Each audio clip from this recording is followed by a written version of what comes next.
அண்மை செய்தியாக பார்த்து வருகிறோம். அதிமுக பொதுச் செயலாளர் எடப்பாடி கே பழனிசாமி தலைமை கழகமான புரட்சித் தலைவர் எம்ஜிஆர் மாளிகைக்கு தற்பொழுது வருகை புரிந்துள்ளார். இதனை அண்மை செய்தியாக பார்த்து வருகிறோம்.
அதிமுக பொதுச் செயலாளர் எடப்பாடி கே பழனிசாமி தலைமை கழகமான புரட்சித் தலைவர் எம்ஜிஆர் மாளிகைக்கு தற்போது வருகை புரிந்துள்ளார்.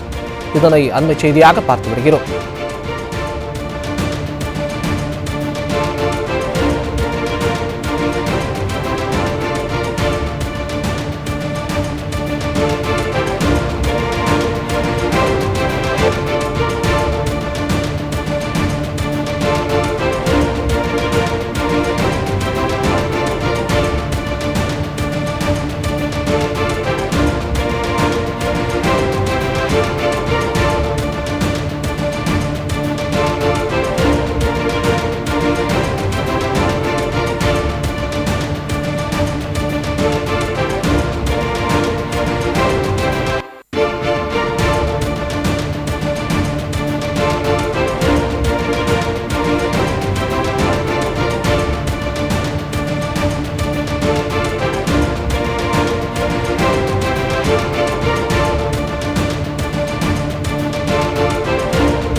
அதிமுக பொதுச் செயலாளர் எடப்பாடி கே பழனிசாமி தலைமை கழகமான புரட்சித் தலைவர் எம்ஜிஆர் மாளிகைக்கு வருகை புரிந்துள்ளார். இதனை அண்மை செய்தியாக பார்த்து வருகிறோம்.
அதிமுக பொதுச் செயலாளர் எடப்பாடி கே பழனிசாமி தலைமை கழகமான புரட்சித் தலைவர் எம்ஜிஆர் மாளிகைக்கு தற்போது வருகை புரிந்துள்ளார்.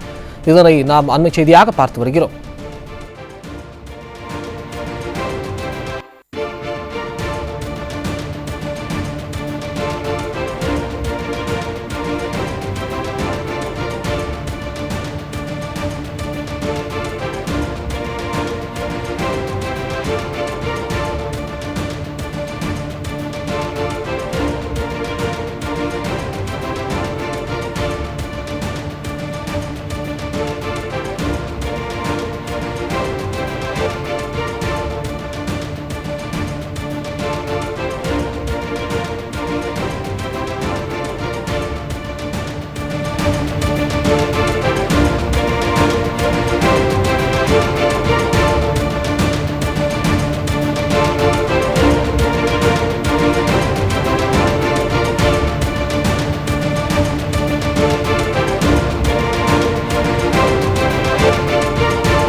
அனைத்து ஊடகங்களுக்கும் பத்திரிகை நண்பர்களுக்கும் மாலை வணக்கம்.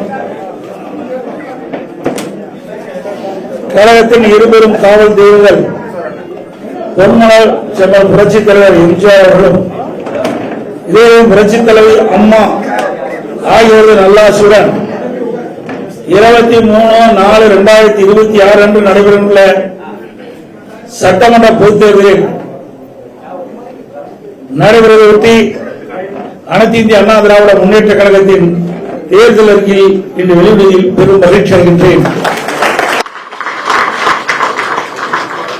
பொன்மலர் செம்மல் புரட்சித் தலைவர் மறைவுக்கு பின்னர் இதேவும் புரட்சித் தலைவி அம்மா அவர்கள் 28 ஆண்டுகள் அனைத்து இந்திய அண்ணா திராவிட முன்னேற்ற கழகத்தை கட்டி காத்து 4 முறை மிகச் சிறப்பான ஆட்சி தந்துள்ளார்.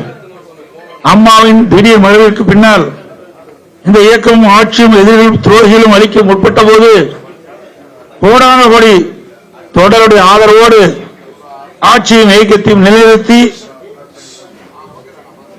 என்பதை நிலைநிறுத்துவது என்பதையும் தமிழக மக்களுக்கு ஒரு சிறந்த ஆட்சி வழங்கப்பட்டது. கொரோனா பெருந்தொற்று காலத்திலும் அரசிற்கு வருமானமே இல்லாத நிலையிலும் கூட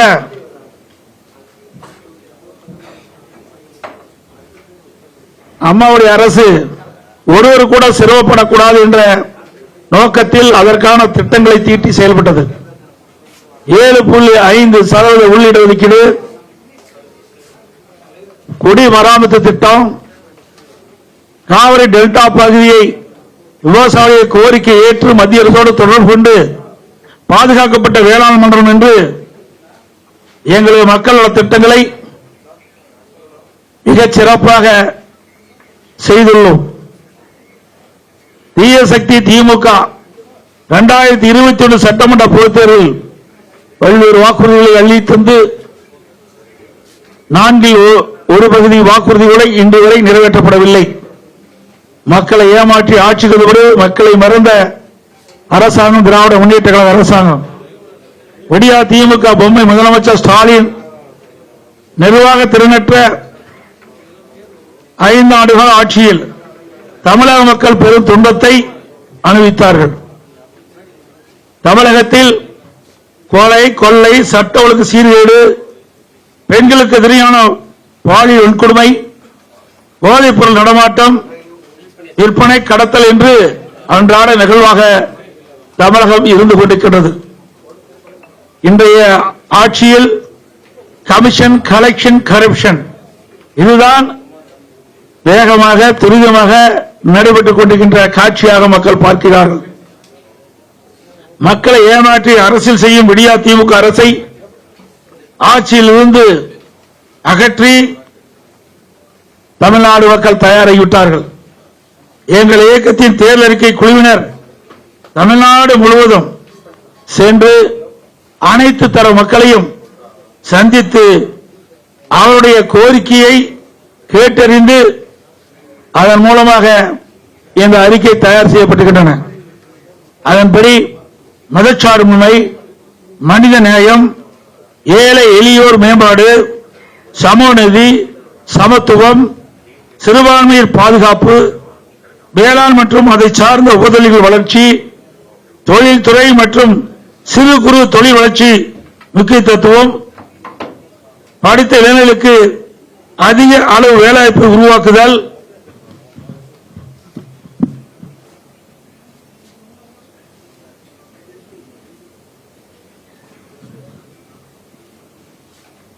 போன்ற அடிப்படை கொண்ட தேர்தல் அறிக்கையாக தயாரிக்கப்படுகின்றது.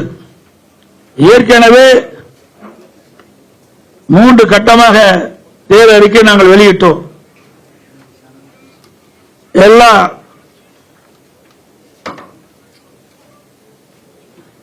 ஏற்கனவே 3 கட்டமாக தேர்தல் வாக்குறுதி அளித்திருக்கின்றோம்.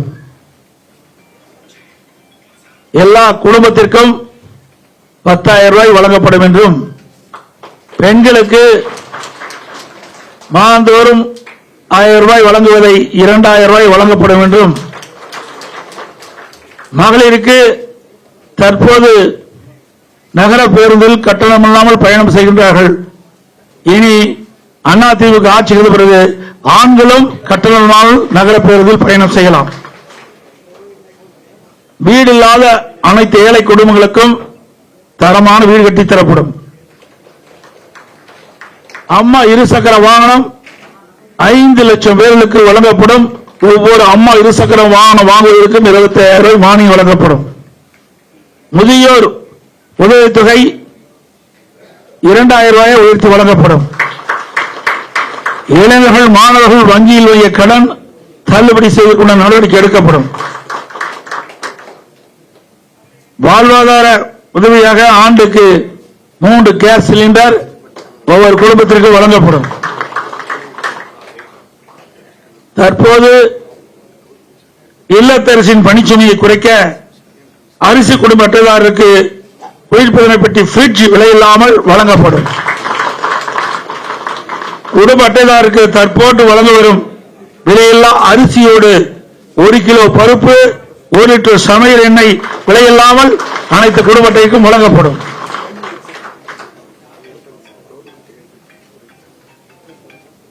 மேலும் பொது நிர்வாகம், விவசாயம், நீர்வளம், கால்நடை வளம், தொழில்துறை, மீனவர் நலன், கல்வி, மருத்துவம், தமிழ்மொழி மற்றும் பண்பாடு, மகளிர் நலன், பெண்கள் பாதுகாப்பு, தொழில், சிறு குறு மற்றும் நடுத்தர தொழில்கள், சுற்றுச்சூழல், வனம், சுற்றுலா, இளைஞர் நலன் மற்றும் வேலைவாய்ப்பு, அரசு ஊழியர், காவலர்கள், ஜவுளித்துறை மற்றும் பத்திரிகையாளர் நலன் உட்பட பல தலைப்புகளில் மொத்தம் 297 அறிவிப்புகள் இன்றைய தினம் அனைத்து இந்திய அண்ணா திராவிட முன்னேற்ற கழகத்தின் சார்பாக வெளியிடப்படும் என்ற மகிழ்ச்சியான செய்தி இந்த நேரத்தில் தெரிவித்துக் கொள்கின்றேன்.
தலைமை கழகத்தால்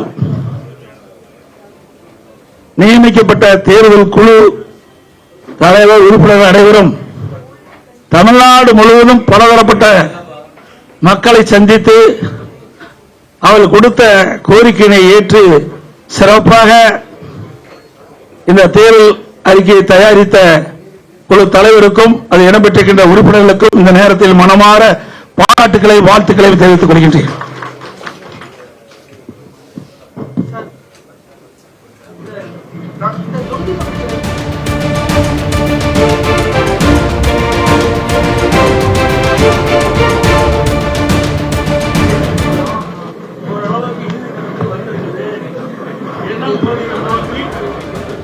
தொகுதி எங்களுடைய கூட்டணி அங்கீகின்ற கட்சிகளுக்கு ஏற்கனவே எந்தெந்த தொகுதி என்று நிர்ணயிக்கப்பட்டு அறிவிக்கப்பட்டுவிட்டது. அந்த தொகுதியுடைய விவரம் என்ன 2 நாட்களில் அறிவிக்கப்படும். தொகுதி அறிவிச்ச பிறகுதான் வேட்பாளர் அறிவிப்போம். நாள் இல்லையா பிரச்சாரம் வேற தொகுதியில் அறிவிக்கும். அது பாட்டுக்கு அது நடக்கும், இது பாட்டுக்கு இது நடக்கும். இங்க பக்கமா தான் இருக்குது. ஏன்னா என் ஊர்ல எங்க ஊர்ல சேலத்தில் இருக்குது, நாங்க தேர்ந்தெடுத்து போனோம். இங்க இருக்கின்ற பொழுது மயிலாப்பூரை தேர்ந்தெடுத்து அங்கிருந்து அவருடைய தேர்தல் பிரச்சாரத்தை தொடர்ந்திருக்கிறார்.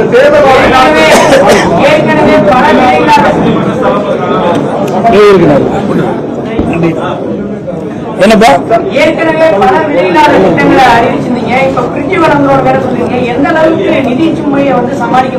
நிதி சுமை இல்ல, நிதி ஆதாரத்தை எப்படி பெருக்குன்னு கேளுங்க. நிதி ஆதாரத்தை சரியான முறையில் பெருக்கும். நான் தெளிவா சொல்லியிருக்கிறேன். ஓராண்டு கொரோனா காலம், ஒரு அத்தனை பத்திரிகையாக ஊடகங்களுக்கு தெரியும். அந்த காலகட்டத்தில் அரசாங்கத்துக்கு வருவாயே இல்லாமல் இருந்தது. அந்த காலகட்டத்தில் சிறப்பான ஆட்சி கொடுத்த அரசாங்கம் அதிமுக அரசாங்கம். அதனால நிதி ஆதாரத்தை பெருக்கி நாங்கள் அறிவிக்கப்பட்ட திட்டங்களை முறையாக செயல்படுத்துவோம். ஒவ்வொரு வருஷமும் ஒவ்வொரு தேர்தலின் போதும் திமுக தேர்தல் வாக்குறுதிகளை வெளியிடுறாங்க. வெளியிடும் போதெல்லாம் என்ன சொல்றாங்கன்னா திமுகவுடைய தேர்தல் அறிக்கை தான் அந்த தேர்தலில் கதாநாயகன் அப்படின்னு. இப்ப யார் கதாநாயகன்? அனைத்து இந்திய அண்ணா திராவிட முன்னேற்ற கழகம் கதாநாயகன். மாற்றக்கூடிய அளவுக்கு அதிமுகவுடைய தேர்தல் வாக்குறுதி நாங்கள் அறிவிச்சிருக்கிறோம்ல, மாற்றது போறதுல இல்ல. மக்களுக்கு எது சரி, எந்த அறிவிப்பை கொடுத்தா மக்களிடத்துல சேரும், அதனால மக்களுக்கு நன்மை கிடைக்கும் தான் பார்க்கணும். ஆனா திராவிட முன்னேற்ற கழகம் சுமார் 525 அறிவிப்புகள் வெளியிட்டன. 4 ஒரு பாக அறிவிப்பு தான் நிறைவேற்றிருக்காங்க. எஞ்சிய அறிவிப்புகள் இதுவரைக்கும் நிறைவேற்றவே இல்லையே. அப்படி ஏற்கனவே சொல்லியிருக்கிறோம். எங்களுடைய தலைவர்கள் ஏற்கனவே நிறைவேற்றிருக்கின்றார்கள். அந்த வழியில் வந்த அண்ணாவுடைய அரசும் அறிவிக்கப்படுகின்ற அறிவிப்புகள் முழுமையாக நிறைவேற்றுவதற்கு உரிய நடவடிக்கை எடுக்கப்பட்டது.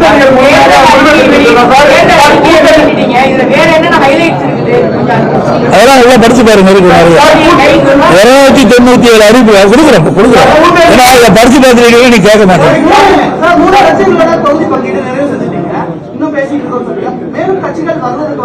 இல்ல இல்ல, என்ன வாசன் அவர்கள் இருந்தாரு, அப்புறம் ஐஜேகே இருக்குது, அப்புறம் என்ன ஜெகன்மூர்த்தி அவர்கள், ஜெகன்மூர்த்தி அவர்கள் இருக்காங்க, அப்புறம் என்ன இருக்காங்க. சிறு சிறு கட்சிகள்லாம் எங்களோட வந்து பேச்சுவார்த்தை நடத்திட்டு இருக்கிறாங்க. அநேகமா இன்று நாளைக்குள்ள முடிஞ்சிடும். புதுசா வர்றதுக்கு இதுவரை எந்த வாய்ப்பும் வருவதா தெரியல. இல்ல, இதுவரைக்கும் பேச்சுவார்த்தை நடத்தணும். ஆனா பேச்சுவார்த்தை இறுதி பெறவில்லை. அப்படி ஒன்றும் கிடையாது. ஒவ்வொருத்தருக்கும் ஒரு அடிப்படை இருக்கின்றது. அந்த அடிப்படையில் அவர்கள் கேட்பதும் நாங்கள் செய்வதற்கும் சில வேறுபாடு இருந்தனால அப்படி நின்று போச்சு.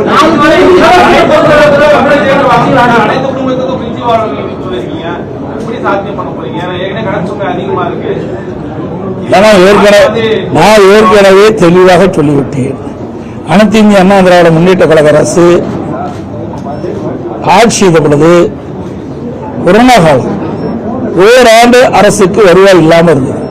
அந்த காலகட்டத்தில் கூட ஒரு சிறப்பான ஆட்சி கொடுத்த அரசாங்கம் அதிமுக அரசு. வருவாய் இல்லாத போது ஒரு சிறப்பான ஆட்சி கொடுத்தோம். வருவாய் இருக்கின்ற போது இந்த திட்டங்களை எல்லாம் முழுமையாக நிறைவேற்றி தருவோம். ஒரு நிகழ்ச்சியில் நடந்த அந்த நெறியாளர் தாக்கப்பட்டிருக்காரு. தொடர்ச்சியாக இந்த மாதிரியான சம்பவங்கள் நடைபெறுவது நீங்க எப்படி? ஆமா, அது வந்து இன்றைக்கு இல்ல, இது பல தடவை செய்தியாளர்களை வந்து திராவிட முன்னேற்ற கழகம் தாக்கப்படுவது இயல்பா இருக்குது. இது வன்மையாக கண்டிக்கத்தக்கது. செய்தியாளர்கள் செய்தி சேர்க்கின்ற பொழுதோ இல்லது அவர்கள் செய்தியை படம் பிடித்துக் கொண்டிருக்கின்ற பொழுதோ அதை தடுத்து நிறுத்துவது அது சரியாக இருக்காது. ஏன்னா திமுக அது கை வந்தவங்க தானே, நீங்க போற சப்போர்ட்ல தானே இந்த அடி அடிக்கிறாங்க. நீங்க கரெக்டா இருந்தா இது மாதிரி நடக்குமா சொல்லுங்க? நான் பல முறை சொல்லிட்டேன், அதிமுக ஆட்சியில் இப்படிப்பட்ட சம்பவம் நடக்காது. ஏன்னா அதாவது பத்திரிகையாளர் ஊடகங்களையும் மதிக்கிற பத்திரிகையாளர்களும் ஊடக நண்பர்களையும் பாதுகாக்கக்கூடிய கட்சி அதிமுக கட்சி. அது தலைவராலும் சரி, அம்மா காலத்திலும் சரி, அம்மாவுடைய அரசும் சரி.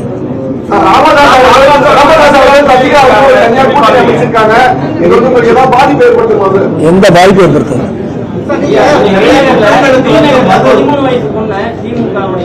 ஒரு நிர்வாகி பாலியல் பலாத்காரம் பண்ணியிருக்காரு. கடந்த வாரம் கிருஷ்ணகிரி சூளகிரியில் 2.5 வயசு குழந்தைய பலாத்காரம் பண்ணியிருக்காரு. வாரத்தில் 3 திமுக நிர்வாகிகள். இதையெல்லாம் கண்டித்து தான் நாங்கள் போராட்டம் நடத்தணும். இன்றைக்கு தமிழகத்தில் நிலவுகின்ற இப்படிப்பட்ட சம்பவங்கள்லாம் கண்டித்து அனைத்து இந்திய அண்ணா திராவிட முன்னேற்ற கழகத்தின் சார்பாக சென்னையிலே என்னுடைய தலைமையில் நடைபெற்றது. இங்க இருக்கின்ற என்னுடைய தலைமை கழக நிர்வாகிகள், மாவட்ட கழக செயலாளர்கள், கூட்டணி கட்சியுடைய தலைவருடைய தலைமையிலே தமிழ்நாடு முழுவதும் இந்த பாலியல் சீண்டல், பாலியல் வன்கொடுமை, அது மட்டுமல்ல கொலை, கொள்ளை, திருட்டு, வழிப்பறிவு இப்படி நடக்காத நாளே இல்லை. இதையெல்லாம் கண்டித்து நாங்கள் போராட்டமே நடத்தினோம். இந்த ஆட்சி இவ்வளவு போராட்டம் நடத்தி இந்த அரசுடைய கவனத்தை கொண்டு வந்தோம். ஆனா அதை தடுத்து நிறுத்த திராணி இல்லாத அரசாங்கமாக திரு ஸ்டாலினுடைய அரசாங்கம் இருக்கு. தேர்தலின் போது கூட இது மாதிரி பத்திரிகையாளர்கள் திமுகவினர் பரிசு பொருட்கள் தாக்கியிருக்காங்க. இப்ப தேர்தல் அறிவிச்ச உடனே இந்த மாதிரி தாக்குதல் நடத்திருக்காங்க. இந்த மாதிரி தொடர்ந்து திமுக அத்துமீறல் நடக்கிறாங்க. நீங்க என்ன சொல்லுங்க? அதான் ஏற்கனவே நான் சொன்னேன், இதெல்லாம் அடிப்படை நீங்க தான், யாரும் தவற நினைக்க கூடாது. நீங்க அவர்களை பெரிய எப்படி என்னன்னு சொல்றேன்னா ஒண்ணுமே இல்லாததுல பெருசு பண்ணி காட்டுறீங்க. அவர்கள் அதை பெரிய ஆயுதமா பயன்படுத்துறாங்க. நம்ம யாரும் ஒன்றும் செய்ய முடியாது, என்ன வேணா செய்யலான்னு. தயவு செய்து அதிலிருந்து பத்திரிகையாளர் ஊடகங்களும் இனியாவது உங்களை பாதுகாப்பதற்காக அவர்களுக்கு இப்படிப்பட்ட அதாவது சம்மதமே இல்லாத செய்திகள்லாம் வெளியிட்டு அவர்களை உயர்த்தாது.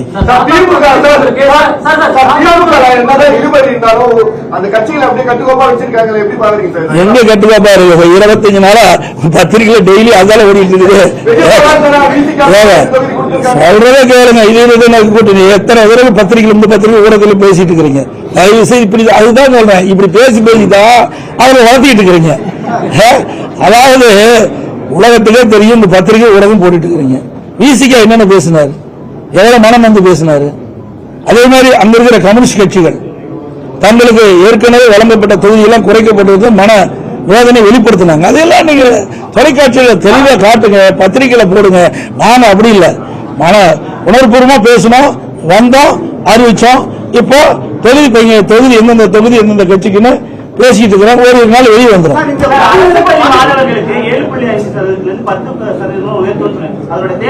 அதாவது இது பெரிய வரவேற்பு கிடைச்சிருக்கு மக்கள் இடத்துல.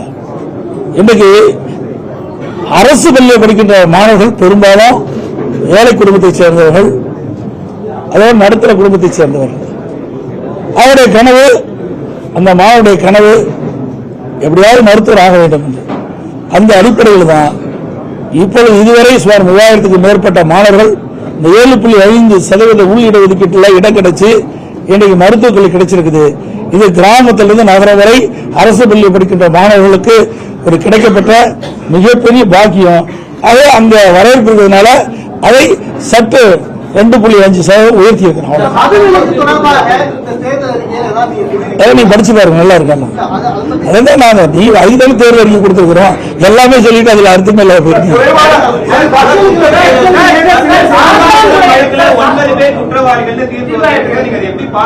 சார், நாங்க எங்களை பொறுத்த வரைக்கும், அதாவது அனைத்து இந்திய அண்ணா திராவிட முன்னேற்ற கழகத்தை பொறுத்த வரைக்கும் சட்டத்தின் ஆட்சி நடைபெற்றது. தவறு அடைந்தால் அதற்கு உண்டான தண்டனை அவர்கள் பெறுகிறார்கள். இது நீதிமன்றம் வழங்கப்பட்ட தீர்ப்பு. ஆக எந்த இடத்தில் தவறு நடந்தாலும் அது தவறுதான், அதில் எந்த மாற்று கருத்தும் கிடையாது.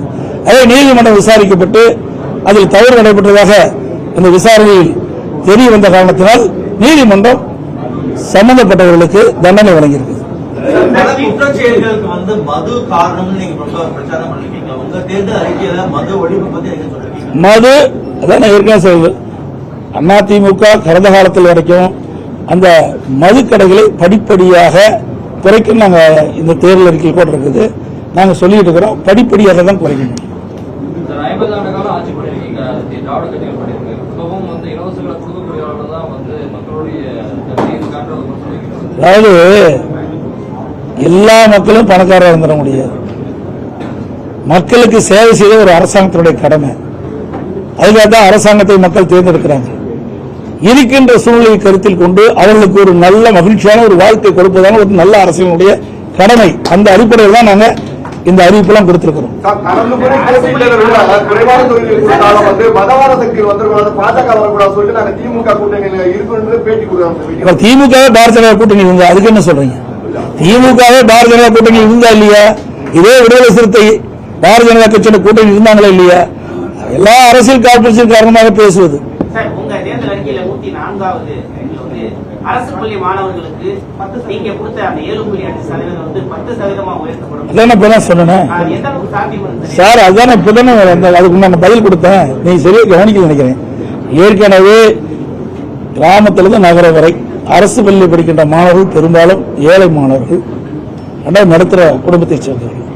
அந்த மாணவருடைய கனவு மருத்துவராக வேண்டும் என்று அந்த கனவை நனவாக என்ற அடிப்படையில் தான் 7.5% உள்ளீடு ஒதுக்கீடு கொண்டு வந்து நடைமுறைப்படுத்தப்பட்டு இன்றைய தினம் சுமார் 3000 பேர் மருத்துவ கல்வி கிடைச்சிருக்குது. இன்றைக்கு அந்த மக்களிடத்திலும் மாணவரிடத்திலும் மிகப்பெரிய வரவேற்பு காலத்தில் இன்றைக்கு 2.5% உயர்த்தப்பட்டிருக்கு. மற்ற படிப்பு ஏற்கனவே அறிவிச்சுட்டாங்கல்ல. முக்கியமா மருத்துவ படிப்பு மற்ற படிப்புல இருக்குது இல்ல. அப்போ அறிவிச்சிருக்காங்க. கடந்த தேர்தலில் 179 இடங்கள்ல அதிமுக போட்டியிடுது. இப்ப நம்ம கைவசமே தொகுதி பங்கிட்டு போக 178 தான். அப்ப 170 கூட தான் நீங்க போட்டியிடுற மாதிரி இருக்கீங்கன்னா ஒரு பின்னடைவு இல்லையா அதிமுக? பின்னடைவு முன்னடைவு எல்லாம் கிடையாது. திமுக எப்படி இருக்குது?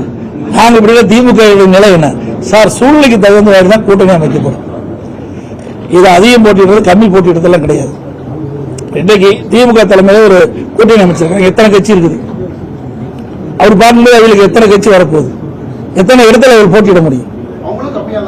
அதாவது சூழ்நிலைக்கு தகுந்த மாதிரி நம்ம கூட்டணி அமைக்கிறோம். அந்தந்த கூட்டம் அந்தந்த கட்சிக்கு நிலை கருதி அவர்களுக்கு சட்டமன்ற இடங்கள் வழங்கப்படுகிறது, தொழில் பகுதியில் வழங்கப்படுகிறது. அதிமுக மட்டும்தான் சாதாரணமா இருக்கக்கூடிய தொண்டர்கள் வேட்பாளர்களாக வர முடியும். இந்த முறை வேட்பாளர்கள் எப்படி இருப்பாங்க? அதெல்லாம் அறிவு பின்னாடி பாருங்க. வேட்பாளர் மாதிரி இருப்பாங்க. வேட்பாளர் அறிவிப்பு நாளைக்கு இருக்குன்னு ஒரு தகவல் சொல்றாங்க. அந்த மாதிரியான அதாவது அதான் நாங்கள் வேகமாக சென்று கொண்டிருக்கின்றோம். பார்த்தீங்க, நேற்று அடிச்சு கொடுத்தோம், இன்னைக்கு தேர்தல் அறிக்கை வெளியிட்டோம், நாங்கள் பிரச்சாரத்தையும் தொடங்கிட்டோம். இப்பொழுது வேகமாக துரிதமாக ஏற்கனவே எங்களுடைய கூட்டத்தில் அங்கமைக்கின்ற கட்சிகளும் எத்தனை தொகுதி என்று அறிவிக்கப்பட்டு விட்டது. அந்த தொகுதியினுடைய விவரங்கள் இப்பொழுது பேச்சுவார்த்தை நடந்து கொண்டிருக்கின்றது. முடிவு செய்தவுடன் உடனடியாக எங்களுடைய கூட்டத்தில் அங்கமைக்கின்ற கட்சிகள் அனைத்துமே அவர்கள் கட்சியின் சார்பாக வேட்பாளர் அறிவிக்கப்படுவார். அனைத்து ஊடகங்களுக்கும் 10 நன்றி.